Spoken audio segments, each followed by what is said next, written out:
All right, shalom, shalom.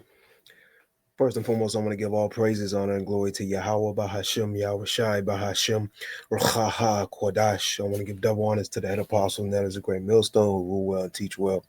Peace and blessing to you, sincere Akim, that are pushing this truth all over the four corners of the earth, week in and week out, in all truth and sincerity. I want to do a quick video on this news article that popped up in my feed, and this is concerning, the war that is happening over there in the Middle Eastern area.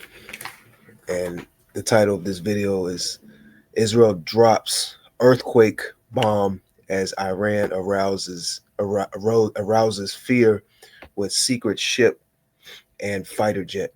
Okay, and I want to play this short news article, and then I want to pull some scriptures out. Okay, because there's some interesting information in this news report, concerning it. Israel apparently has dropped a bomb that has caused a magnitude 3.3 or 3.4 earthquake. All right, so let's jump into it. Our top story tonight on Gravitas comes from West Asia. More specifically, it's about Israel and Iran. Israel has dropped an earthquake bomb in Syria, as Iran is arousing fear with its secret ship and fighter jet. In fact, Israel's latest assault has sent shockwaves, both literally and symbolically, across the region. The massive airstrike in Syria's Tartus region on late Sunday night has drawn global attention, not just for its implications, its timing, but because the impact was felt on the Richter scale. So you can only imagine the impact it has actually had. More on that in just a bit. There are also two significant military advancements made by Iran: a drone carrier vessel and a combat-ready fighter jet that could be part of a calculated message to Israel and the West. Let's break all of this down for you bit by bit. First, coming to the massive airstrikes by Israel. Israel launched the airstrikes late on Sunday in Syria's coastal Tartus region. These attacks reportedly targeted military facilities, including air defense systems and missile storage sites. The explosions were so powerful that a tremor of 3.1 on the Richter scale was recorded near Israel's Bamias in Golan Heights by the Geological Survey of Israel's Seismology Department at 11:49 p.m. local time on Sunday. The strike was reportedly so devastating that it destroyed a Syrian air defense brigade and advanced weapons storage facilities. While the IDF is yet to disclose any details about the weapons used, the alleged scale of destruction raises critical questions. What kind of a bomb causes an explosion that massive? Is a new class of weaponry behind this? According to a post on the platform X by an independent researcher, the attacks at Tartus were so large that they were detected at Iznik, Turkey magnetometer station, located nearly 820 kilometers away, 820 kilometers away.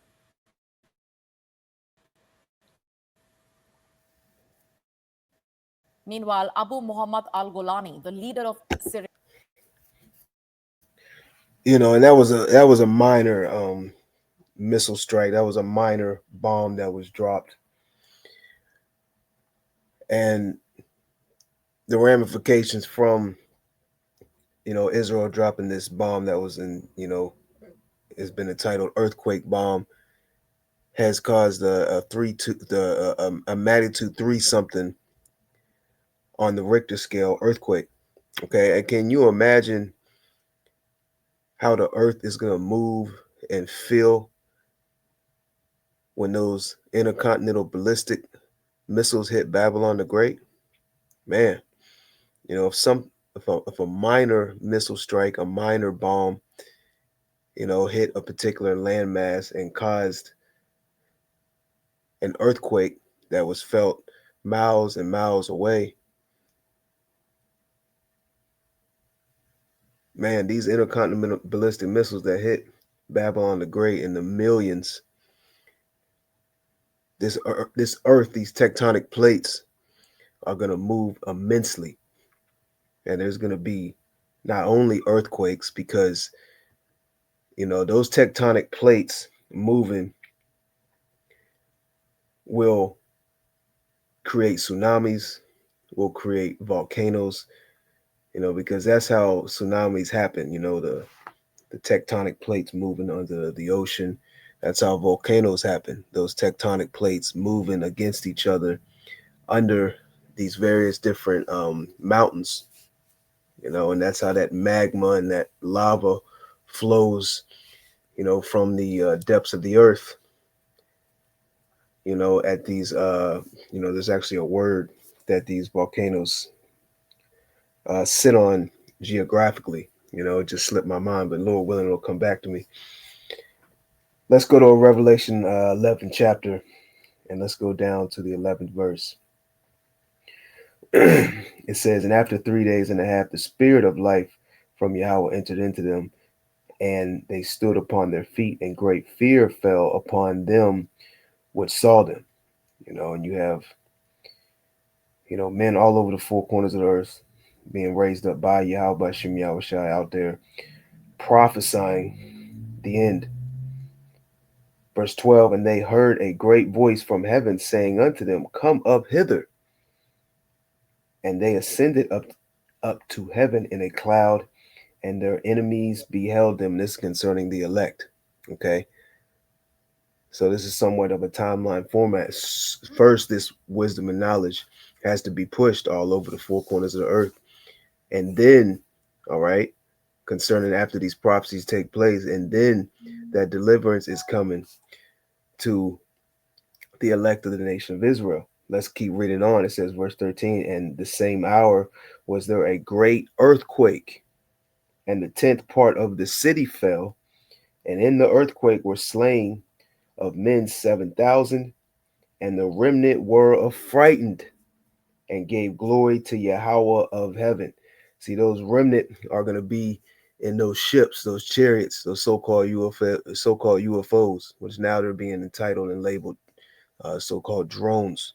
Okay, so there's going to be a great earthquake that this earth is going to feel, which has never felt before, and that's going to come by the way of the weapons of the Lord's indignation, those intercontinental ballistic missiles, man, that are going to hit Babylon the Great in the millions. But they're also, these missiles are also going to hit various other parts of the earth. But off the strength of these missiles hitting America, it's going to cause all types of catastrophe all over the earth to places that aren't even hit by nuclear missiles. Okay, as you see in this article, from a minor missile detonation, explosion, bomb, etc. You got I believe she said, a 3.4 magnitude earthquake. Okay, let's go to Revelation 6 chapter real quick, and let's go down to verse 12. It says, "And I beheld when he had opened the sixth seal." Slaki, let me read that again. "And I beheld when he had opened the sixth seal, and lo, there was a great earthquake, and the sun became black as sackcloth of hair, and the moon became as blood, and the stars of heaven fell unto the earth, even as a fig tree casteth her untimely figs when she is shaken of a mighty wind. And the heaven departed as a scroll when it is rolled together, and every mountain and island were moved out of their places." Okay, so this earth is going to move exponentially. Okay, you're going to have islands that, you know, completely get wiped out, from tsunamis, from lava flow, just from these tectonic plates moving, how they're going to move. The earth is going to look very, very different after this great destruction that takes place, man. Okay, it says, "And the heaven departed as a scroll when it is rolled together," concerning, those mushroom clouds. It says, and every mountain and island were moved out of their places. Okay, because you could say, during the time of the flood of Noah, that first death, that the earth looked very, very different before the flood. And after the flood took place, it kind of redesigned the land mass of Earth. Okay. And even, scientists hit to, the land mass, the construction of the mountains and various other uh, bodies of land, you know, once didn't sit geographically where they sit today. Because as you look at maps, world maps, it kind of looks like these land masses actually fit together like puzzle pieces. So the Earth very well could have had a you know a larger land mass, as not so much separation of bodies of water as we see today before the flood of Noah. Okay, it says, and the kings of the earth, and the great men, and the rich men, and the chief captains, and the mighty men, and every bondman and every free man hid themselves in the dens and in the rocks of the mountains. These elites of the planet Earth are gonna hide themselves in, their underground bases and fortified mountain structures and their bunkers, etc. It says, and said to the mountains and rocks, fall on us and hide us from the face of him that sitteth on the throne. So they're going to be in fear. Okay. It says, and from the wrath of the Lamb, they're going to be in fear of Yahweh Shai. It says, verse 17, for the great day of his wrath is come, and who shall be able to stand? And that's concerning the day of the Lord. Let's go over to, well, first, let's bring out Isaiah, the 54th chapter, and let's go down to the 16th verse, because this technology and these weapons that these nations have, ultimately they received from Yahweh by Shem Yahweh Shai, the knowledge, the way and means of putting various different things together, being able to split atoms, being able to have the technology, the guidance systems, the propulsion, all right, to make these nukes. It all came from Yahweh by Shem Yahweh Shai. Okay, this is Isaiah 54:16. It says, behold, I have created the smith that bloweth the coals in the fire, and that's concerning the scientists. All right, and these scientists are constantly working. So they're constantly creating newer and stronger and better, more sophisticated weapons. All right, it says, and that bringeth forth an instrument for his work, and I've created the waster to destroy. And that's what these scientists have came together, and the Lord has put in their minds to create and put, I should say, and dedicate their lives to. All right, that waster is concerning that nuclear warhead. Right. Let's continue on a little bit more in this news article video clip. Syria's Hayat Tahrir al-Sham HTS criticized the Israeli strikes, calling them quote unquote unprovoked aggression. These strikes reportedly. So a lot's happening over there in the Middle East, man. Okay, you got these proxy wars. All right, and we're looking at the buildup. All right, there's a buildup to this that's ultimately going to lead to World War III. Like the scripture says, the least of the flock shall draw them out.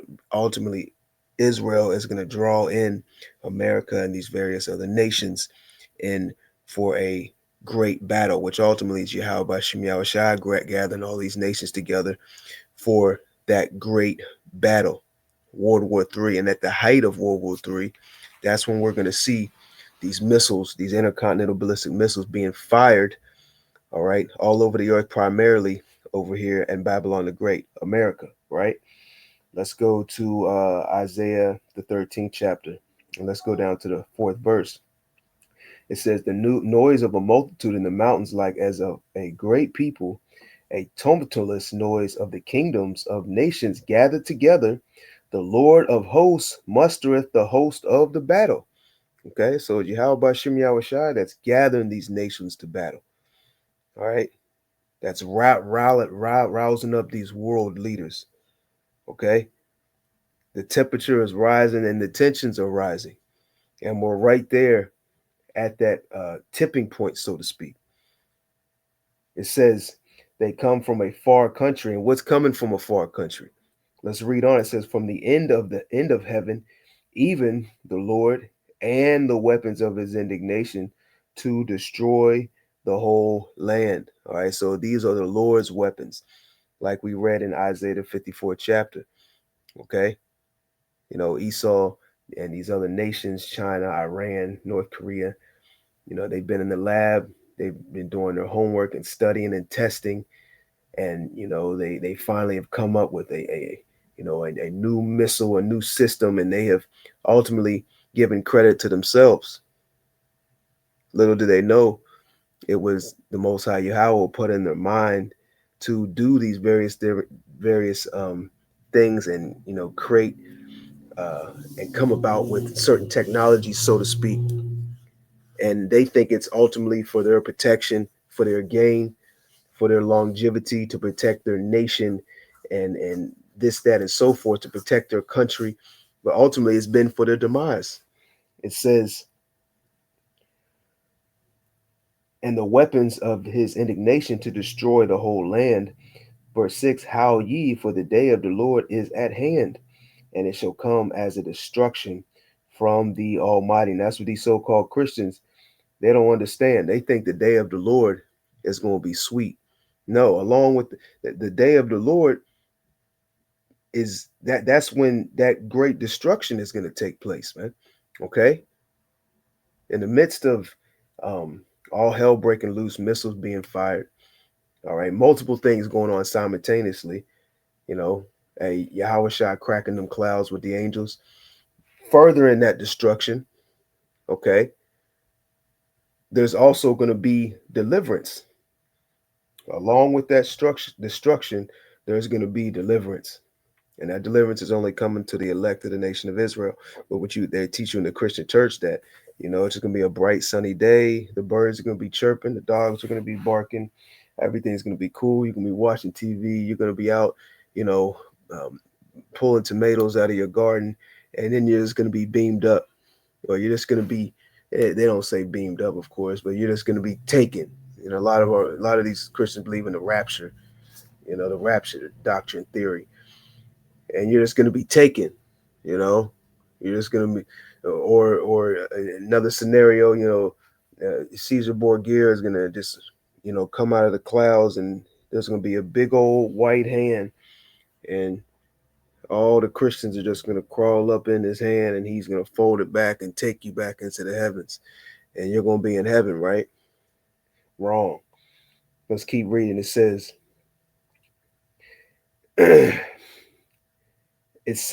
verse 7, "Therefore shall all hands be faint, and every man's heart shall melt, and they shall be afraid. Pangs and sorrow shall take hold of them.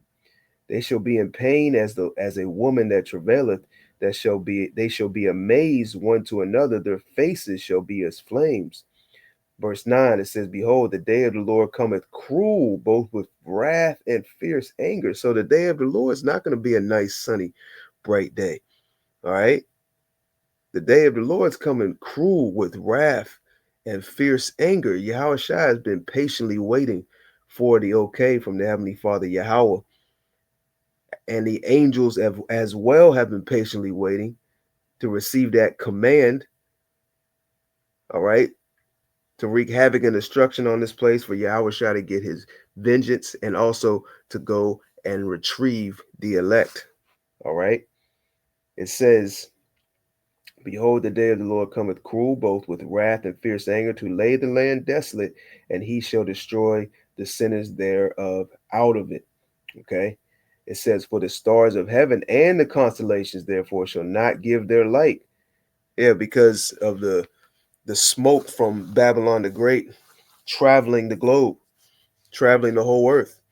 And, like you know, concerning the earthquakes and the earth moving and rocking to and fro like a drunkard. All right, these tectonic plates moving because of the great vibration that's going to come from these intercontinental ballistic missiles that hit the earth. All right, you're going to have all types of destruction all over the earth. You know, you're going to have very large tsunamis that wipe out whole land masses. You're going to have earthquakes hit at a magnitude that is unrecognizable on their scales, to the point that it's going to cause uh, great destruction on various different lands. And let's not forget, even the places that are getting hit by these nuclear missiles are going to be experiencing earthquakes at the very same time. Okay. It says, for the stars of heaven and the constellations thereof shall not give their light.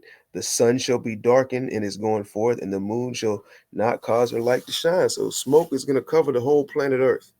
All right. You're going to have volcanoes going off, and you have a super volcano over here in uh America. All right. Matter of fact, let's do something real quick. Yeah, it's called Yellowstone. You know, the Yellowstone volcano, which is at Yellowstone National Park.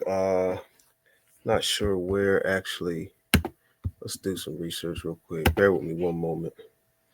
Where is Yellowstone? All right, it's in Yellowstone Park. It's spread across Wyoming, Montana, and Idaho. All right, well, let's see where the volcano actually is. And the volcano is very, very large.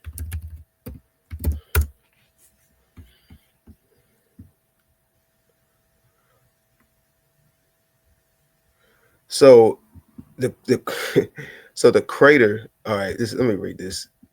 It says the Yellowstone volcano, also known as Yellowstone caldera or Yellowstone supervolcano, is located in Yellowstone National Park in northwestern Wyoming. So it's mainly in Wyoming. It says the volcano is part of the Yellowstone Plateau, a well-known volcanic complex that extends into Montana and Idaho. The caldera is a large crater that covers a significant portion of the park, measuring about 30 to 45 miles. Okay, so very, very large volcano. Basically, the mouth of the volcano is 45 miles wide. All right, and it's considered a super volcano. Let's play this again. This is fair use, fair use. You know, I'm not making any type of profit or money off this video. Let's play this clip real quick. Right now, in the United States, one of the world's largest volcanoes is gearing up to explode. It's known as the Yellowstone volcano. And it's not just any regular volcano. Nope, it's a super volcano. If Yellowstone decided to erupt, the results would be devastating.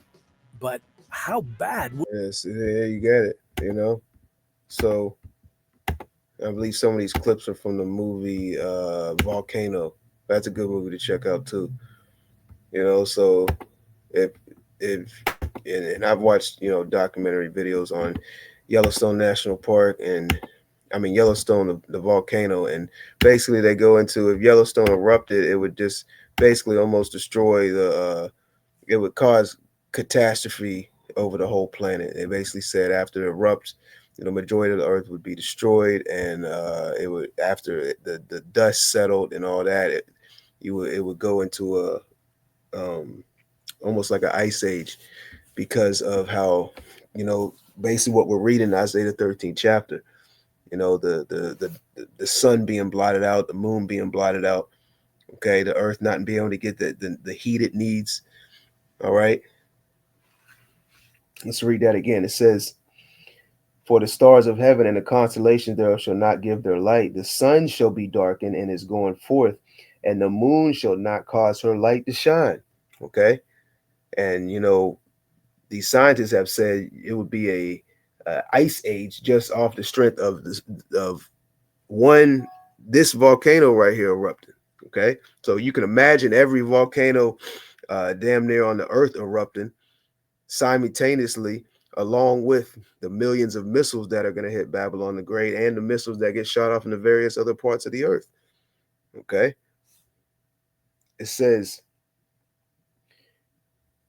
it says, verse 11, and I will punish the world for their evil and the wicked for their iniquity. And I will cause the arrogancy of the proud to cease and will lay low the haughtiness of the terrible. Yeah, Esau ain't going to have that proud look when he's, hiding in them bunkers. Okay. They're going to be in great, great fear. All right. Great, great fear when these, you know, when this takes place, man. Like we read in, what was that? That was Revelation 6. Slocky, bear with me. Yeah, in Revelation 6. Let's read it again. It says, matter of fact, let's read it in the NLT. Let's go to Revelation 6, and we're going to go to verse. Does Apple work right? We're going to go down to verse 15.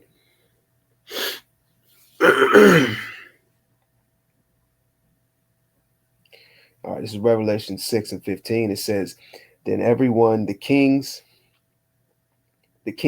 of the earth, the rulers, the generals, the wealthy, the powerful, and every slave and every free person all hid themselves in the caves and among the rocks of the mountains. And they cried to the mountains and the rocks, fall on us and hide us from the face of the one who sits on the throne and from the wrath of the Lamb. Okay. For the great day of their wrath has come, and who is able to survive? All right. So that's how intense it's going to be. Okay, let's go back to Isaiah, the 13th chapter, and continue on in verse 12. It says, and I will make a man more precious than fine gold, even a man than the golden wedge of Ophir. Verse 13, therefore I will shake the heavens, and the earth shall move out her place, and the wrath of the Lord of the hosts, and the day of his fierce anger. So the earth's going to move out of its place. It's going to go off its axis. Okay. The tectonic plates are going to move so immensely that it's going to change the formation of the earth concerning the land masses, man. Okay. When the dust settles, you very well could have land masses that cease to exist, or they very well could be underwater. You could have land masses that have joined other land masses. Okay, so there's a word I'm looking for. Basically the plateau, the surface of the earth, is gonna drastically change after that great destruction takes place, man. Just like the structure of the earth changed after the flood of Noah. Okay, now let's go.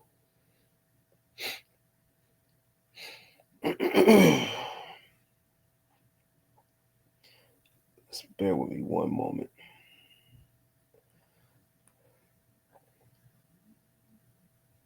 Let's go to Zephaniah. Yeah, we can close that on these last couple scriptures in this chapter of the Zephaniah chapter 1.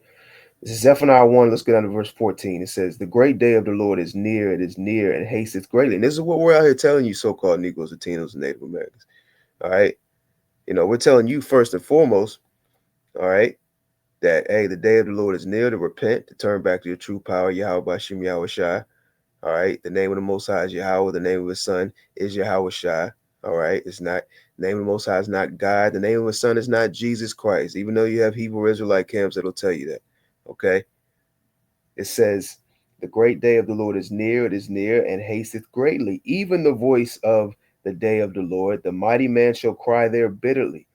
The day is a day of wrath, a day of trouble and distress, a day of wasteness and desolation. Okay. A day of darkness and gloominess, a day of clouds and thick darkness. And it's hard for our brains, to even fathom the wasteness and the destruction that's going to take place in the great day of the Lord, man. All right. Hey, man, we just watched that video where it said, the lady said, from a small bomb that has been just dropped over there, and forgot which. Let's see here. Forgot which area. Bear with me. Okay, I believe it's Syria.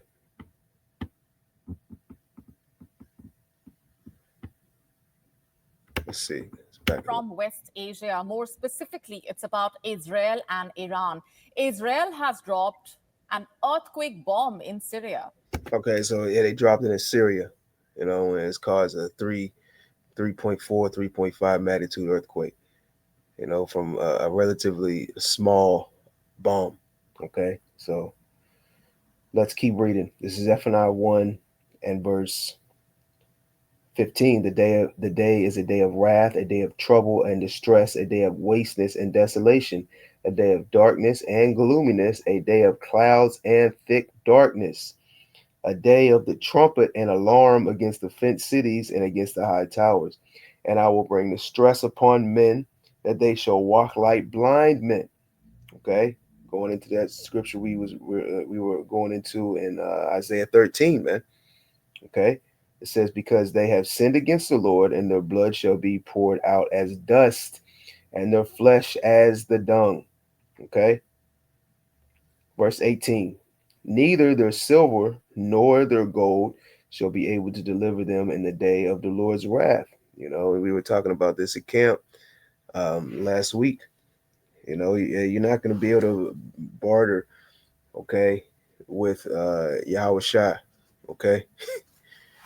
When all hell breaks loose, when the missiles get shot up, when Yahweh Shai cracks them clouds with the innumerable angels, you ain't going to be able to throw your dollar bills up.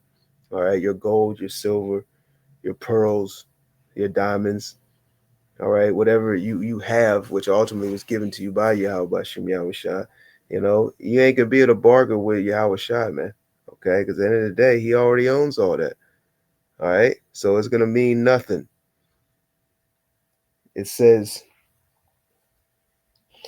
verse 18, neither their silver nor their gold shall be able to deliver them in the day of the Lord's wrath, but the whole land shall be devoured by the fire of his jealousy, where he shall make even a speedy riddance of all them that dwell in the land. All right, a speedy riddance. So this destruction that's going to take place concerning over here in Babylon the Great is going to be very, very quickly. All right, 60 minutes. That's the real 60 minutes. All right. Matter of fact, let's get a precept on that real quick. Okay, because America is not going to take long for this place to be completely wiped out. All right.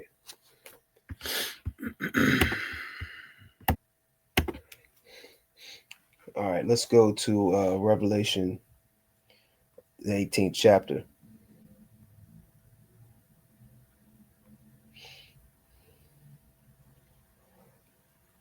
All right, let's see here. All right, yeah. This is straight to the point. Revelation 18, let's go down to verse 10. It says, matter of fact, let's start in verse 8. It says, therefore shall her plagues come in one day, death and mourning and famine, and she shall be utterly burned with fire, for strong is the Lord Yahweh who judgeth her. And the kings of the earth who have committed fornication and lived deliciously with her shall bewail her, lament for her, when they see the smoke of her burning. Okay? The smoke of Babylon the Great burning is going to travel the globe. It's going to be witnessed by all these various different people among all these nations. Okay? And they're going to know that that's the smoke from America. Okay? It says, verse 10, standing afar off for the fear of her torment, saying, alas, alas, that great city Babylon, that mighty city, for in 1 hour is thy judgment come. So 1 hour, 60 minutes is all it's going to take for America to be completely desolated. All right. Or I should say decimated. Okay. It says, and the merchants of the earth shall weep and mourn over, for no man buyeth their merchandise anymore. And furthermore, the destruction of America is going to be televised, concerning these other nations' technology, concerning their satellites. They're going to be actually sit back and watch this place burn. Okay. Let's jump down to verse 17. It says, let's start in verse 15, it says, the merchants of these things which were made rich by her shall stand afar off for the fear of her torment, weeping and wailing. Okay. Saying, alas, alas, that great city that was clothed in fine linen and purple and scarlet and decked with gold and precious stones and pearls. All right. The whore that rideth on top of the beast. Right. It says, for in 1 hour so great riches is come to naught. All right. There's that 60 minutes again. All right. It's only going to take 1 hour, that speedy riddance, to bring this place to naught. It says, and every shipmaster and all the companies of ships and sailors and as many trade by sea stood afar off and cried when they saw the smoke of her burning, saying, what city is like unto this great city? Okay. It says, and they cast dust on their heads and cried, weeping and wailing, saying, alas, alas, that great city wherein were made rich all that had ships in the sea by reason of her costliness, for in 1 hour is she made desolate. Okay. Lord willing, that was edifying. We'll wrap it up right there. I want to give all honor, glory, and praises to Yahweh Bahashim Yahweh Shai, Bahashim Rakaha Kwadash. I want to give double honors to the head apostle Nettles, a great millstone who rule well and teach well. Peace and blessing to you, sincere Akim, that are pushing this truth all over the four corners of the earth. To the next time, Shalom.